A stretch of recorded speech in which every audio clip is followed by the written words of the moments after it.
सिया एक अल्लड़ मस्त अंदाज में रहने वाली खिलंदड़ स्वभाव की किशोरी थी।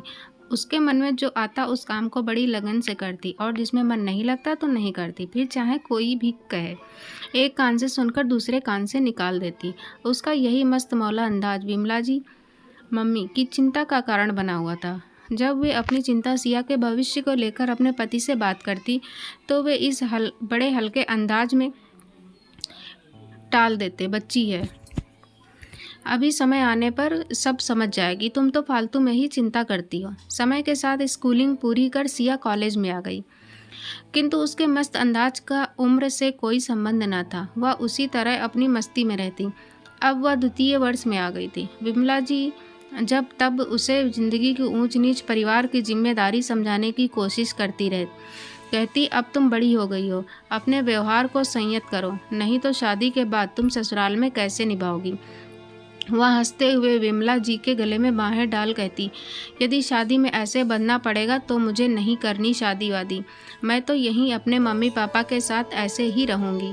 उसे सुबह देर से उठने की आदत थी, फिर हड़बड़ाहट कर जल्दी मचाती। तो विमला जी कहती, अब थोड़ा जल्दी उठने की आदत डाल। यहाँ तो ठीक है, किंतु ससुराल में यह सब नहीं चलेगा।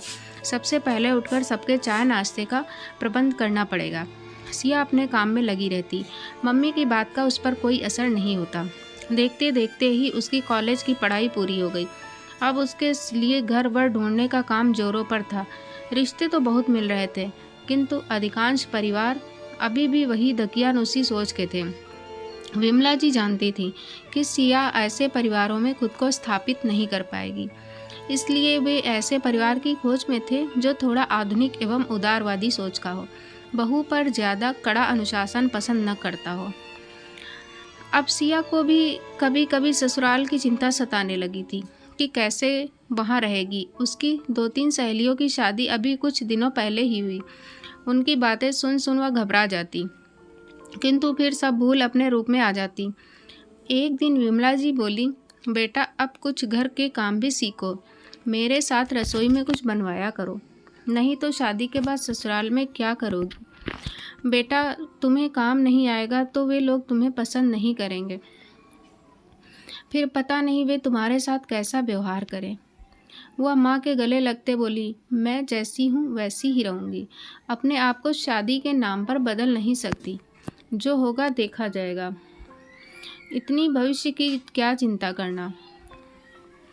उसकी बात सुन विमला जी ने अपना सिर पकड़ लिया।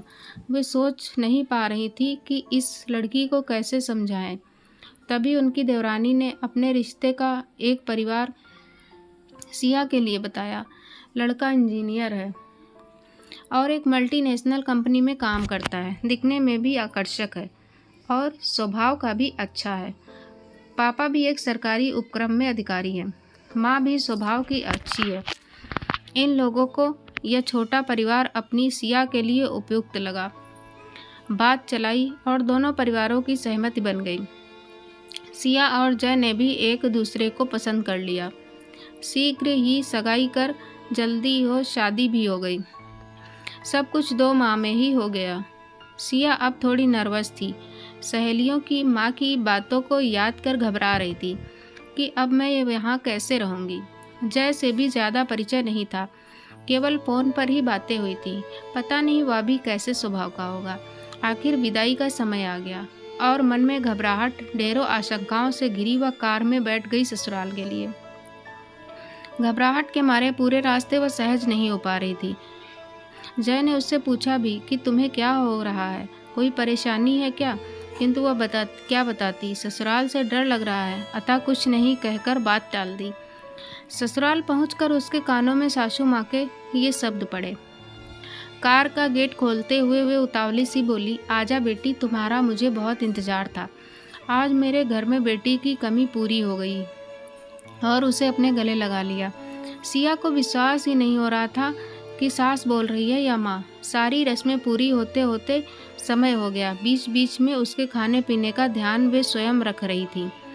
रात को जब वह कमरे में जय का इंतजार कर रही थी, घबराहट से उसके पसीने छूट रहे थे। पता नहीं जय कैसा व्यवहार करे। जय ने आते ही उससे प्रेम से कहा, तुम बहुत थकी लग रही हो, पहले तो ये सब भारी भरकम कपड़े जेवर उतारो, फिर आराम से सहज होकर बात करते हैं। चेंज कर वह कमरे में आई, तब तक जय भी चेंज कर चुका था। थोड़ी इधर उधर की बातें करने के बाद वह बोला, तुम्हें नींद आ रही है, आराम से सो जाओ। अब तो ज़िंदगी भर साथ रहना है, कल आराम से बातें करेंगे। सुबह उठ वह नहा धोकर तैयार हो रही थी, किंतु साड़ी पहननी नहीं आ रही थी। माँ की बातें याद आ रही थी कि अब क्या करे। उसे आने में देर देख सासू माँ खुद उसके कमरे में गईं एवं प्यार से साड़ी पहनाई और अपने साथ ले आईं। सिया 2-4 दिन की बात है, अभी रिश्तेदार घर में है।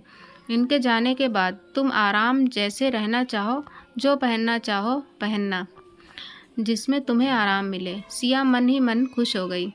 2-3 दिन में घर खाली हो गया। अब केवल 4 ही लोग रह गए थे, मम्मी जी, शोभा जी। बोली, सिया सुन, अब तुम आराम से रहो, इसे अपना ही घर समझो। यहाँ तुम्हारे ऊपर कोई रोक टोक नहीं है, खुश होकर रहो। और हाँ, सुबह भी जल्दी उठने की ज़रूरत नहीं है, कारण हम भी देर तक उठते हैं।